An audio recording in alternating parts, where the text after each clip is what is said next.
I just came from the Musée des Beaux-Arts, where I saw the Teledyne piece. So that's what I went down there for. We can talk about that after. Just get this on.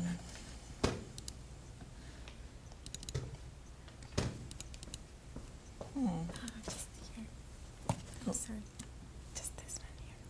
Oh, okay. Do I have to come down here? Yeah.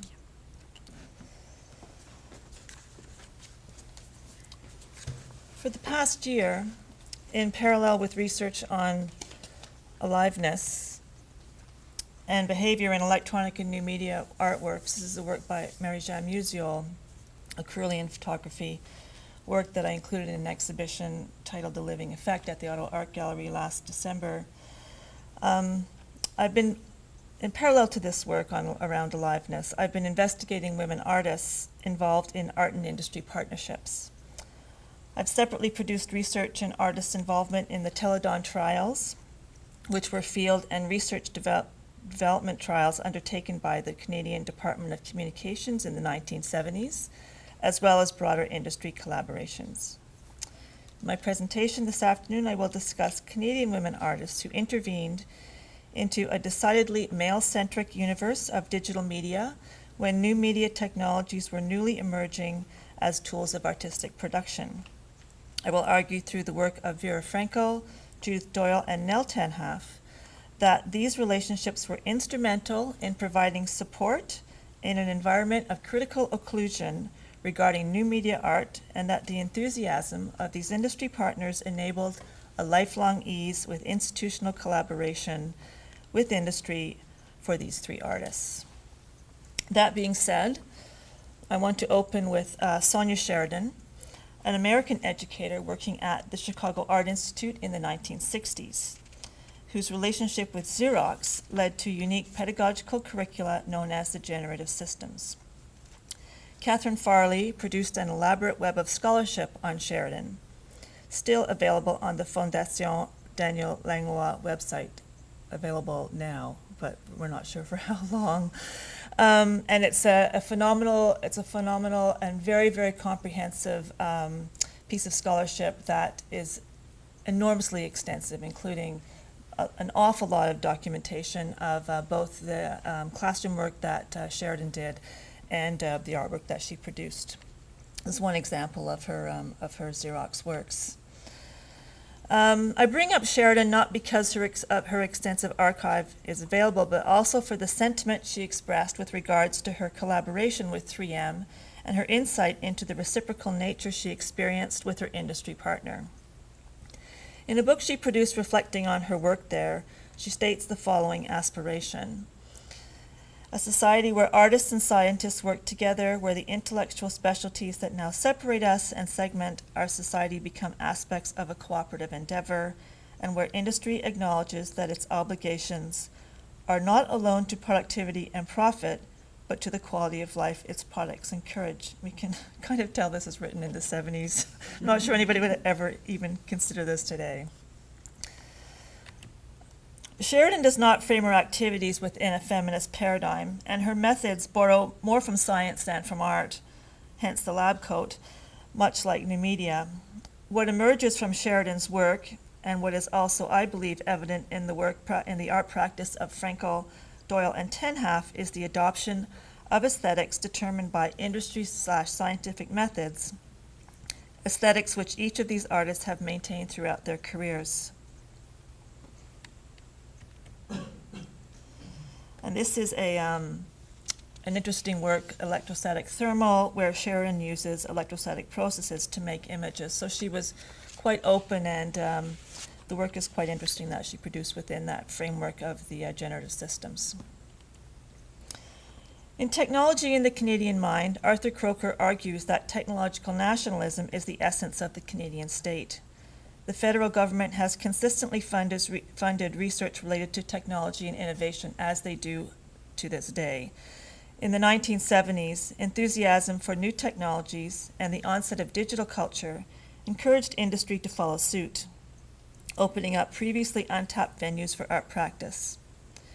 Vera Frankel, Judith Doyle, and Nell Tenhalf embraced these opportunities and cite their involvement with technology supplied by industry, what one might loosely define as partnerships as significant to their subsequent use of media in their respective art practices. The potential of telecommunications technology for expanding media art methods occurred to Frankel well before its emergence in the domestic market in the early 1990s. And that's something that I think we need to recognize, is that many of these artists who are working with new technologies were working with them well ahead of the entry into the domestic market. So it isn't really until the 1990s that the PC becomes domesticized, and that's more or less when people become, I would say, curators and art scholars are more apt to include that work in exhibition and museum practice.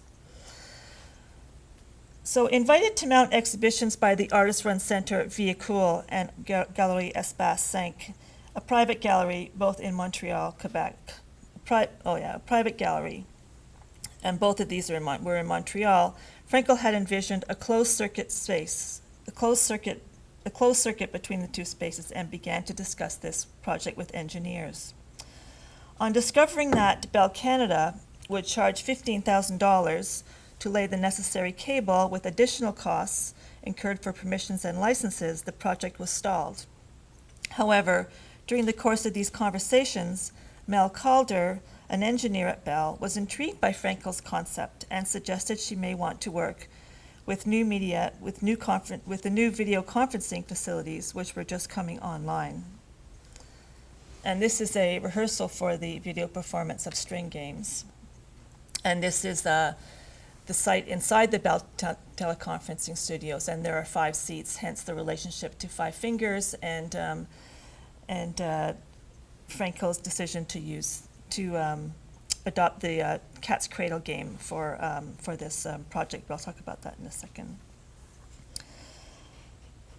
Intended to provide sites for private and confidential business meetings that did not require transport of the participants, Bell was looking for opportunities to test the technology. Frankel responded well to the black and white real-time teleconferencing facility and to its configuration. 5 seats in a half circle, a control panel in the middle, and a bank of video monitors, representative of a hand. Frankel imagined 1 in 2 of the cities where studios were located, Montreal and Toronto, and created a work based on the child's game, Cat's Cradle.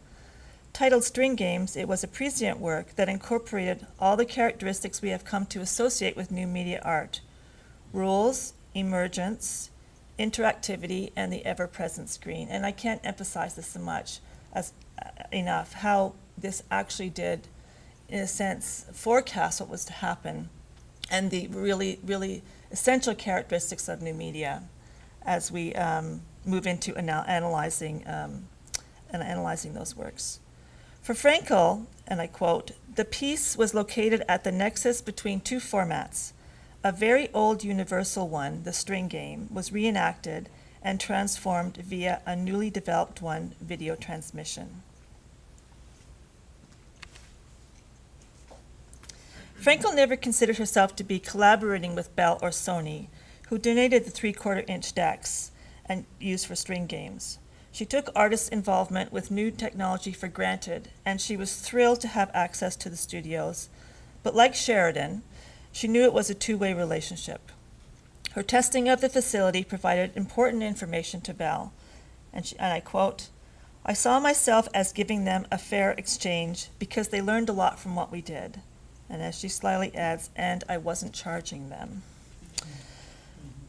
Judith Doyle is a Toronto-based, I'll just go through these few slides.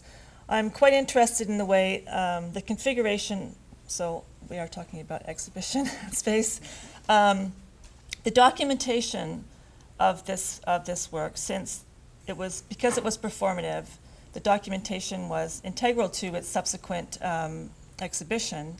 And this was the first of several. There have been more recent exhibitions of string games through documentation.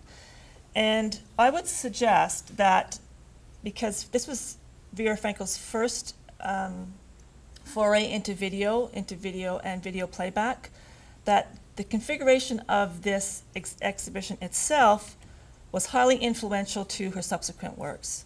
So from the transit bar, in a sense, you have a very similar configuration, not exactly the same, but a kind of a utilitarian approach to the museum, and then also this installation of body missing. So for me, that first museum configuration, the decision to exhibit this in such a manner was an aesthetic that Frankel did carry through to subsequent works. Judith Doyle is a Toronto-based artist who works in film, video, and new media art.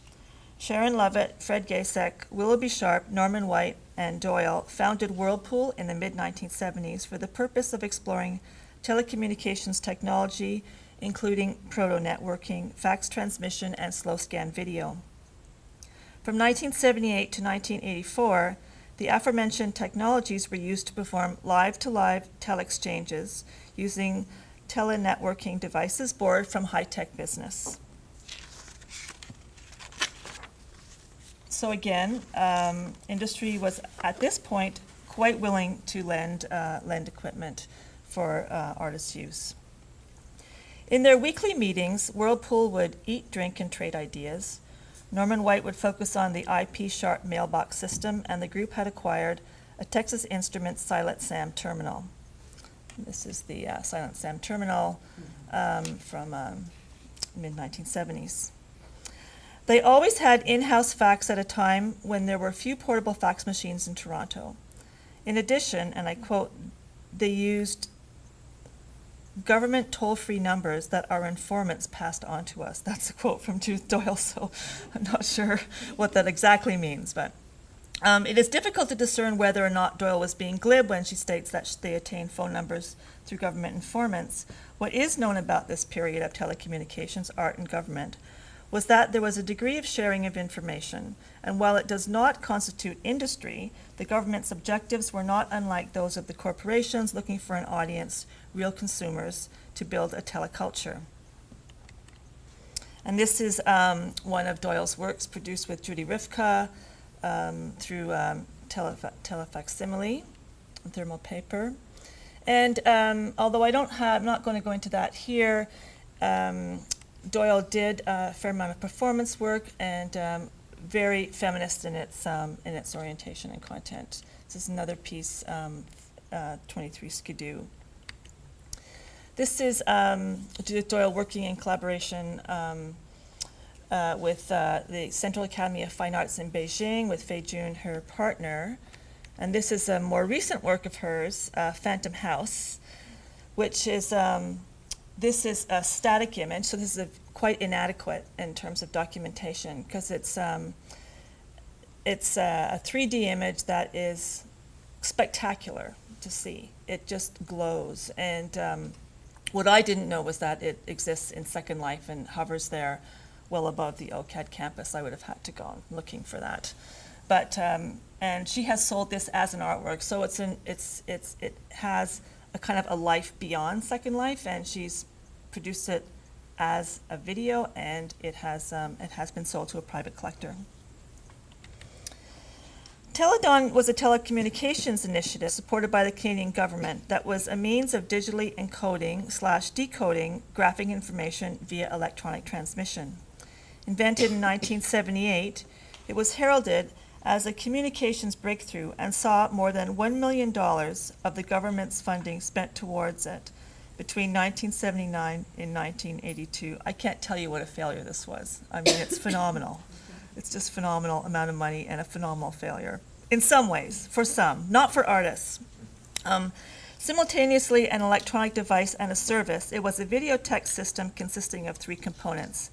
Databases connected to a central computer, a modified television set with a push-button unit like a keyboard or a typewriter, and a transmission link, such as telephone lines or cable. Unlike video conferencing, which has evolved kind of scooped by Skype, the Teledyne field trials officially ended in 1985, but the trials themselves provided a variety of users the opportunity to test the system and apply it to their own objectives. New media artist Tom Leonhardt has suggested that Teledyne was a technology without a medium.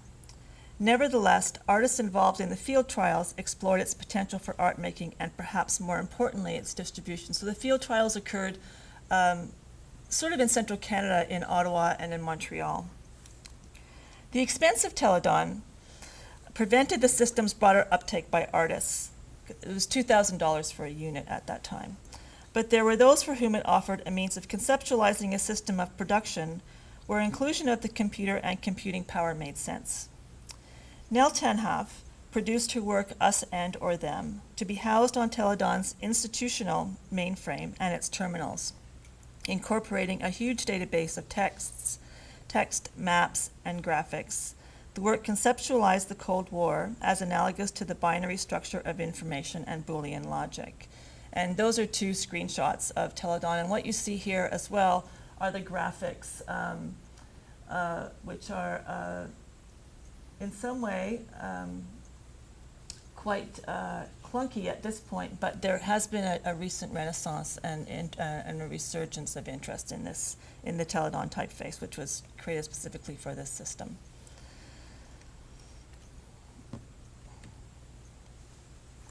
Tenhaff continued to use the formal elements of the terminal in conjunction with video text graphics, as evidenced in her 1987 work, Believable If Not Always True.